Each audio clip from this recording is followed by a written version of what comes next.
2 weeks or 6 weeks. That's the difference between the two pathways for RF certification in Malaysia. Choose the wrong one and your product miss its market window. Lead time is the most frequently asked question about SIRIM certification. And it matters because it directly affects your budget planning, business planning, and market readiness. A product that's ready to ship but waiting for certification is a product losing market opportunity.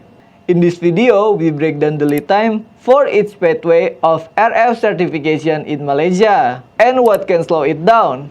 Without SIRIM certification, your product cannot legally enter Malaysian market. Every day without a certificate is a day your product sits, and a day your competitor moves ahead. Understanding the lead time is not just a logistic question, it's a business decision. Plan your certification timeline before your product ready to ship, not after. RF certification in Malaysia has two certification pathways, and each has a very different lead time. The first is document evaluation, also called paperwork. This is the recommended route. The second is local testing. An alternative requires 4 specific product types. The pathway you choose directly determines how long you wait. Document evaluation is the fastest pathway for RF certification in Malaysia.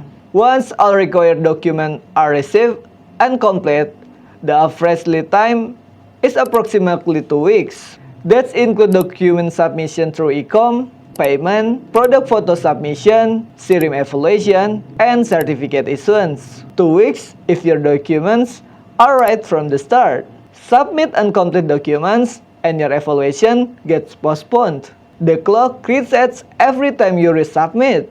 Local testing takes significantly longer, 4 to 6 weeks from the received documents and samples. This pathway is required for mobile-based devices, IPv6 devices, and products whose international test report don't meet SIRIM technical scope.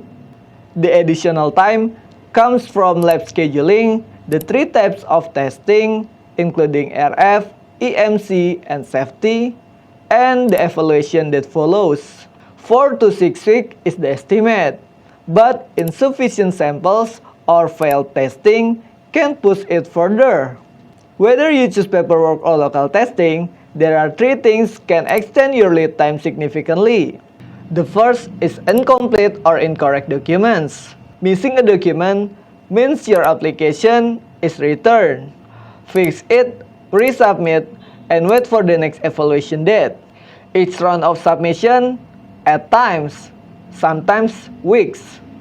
The second, test report from non-accredited laboratory.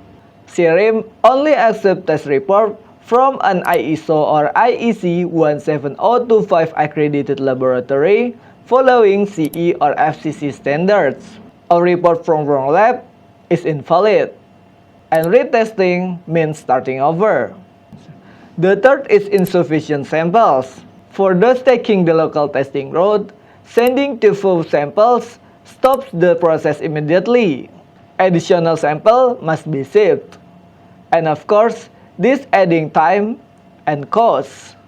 All 3 are avoidable with the proper preparation before submission.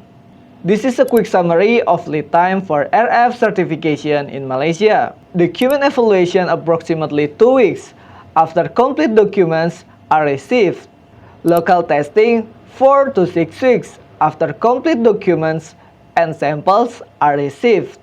Plan around this number and build buffer time for any correction that may arise. That's everything you need to know about lead time for RF certification in Malaysia. If you want to know everything about RF certification in the world, subscribe. I will see you in the next video.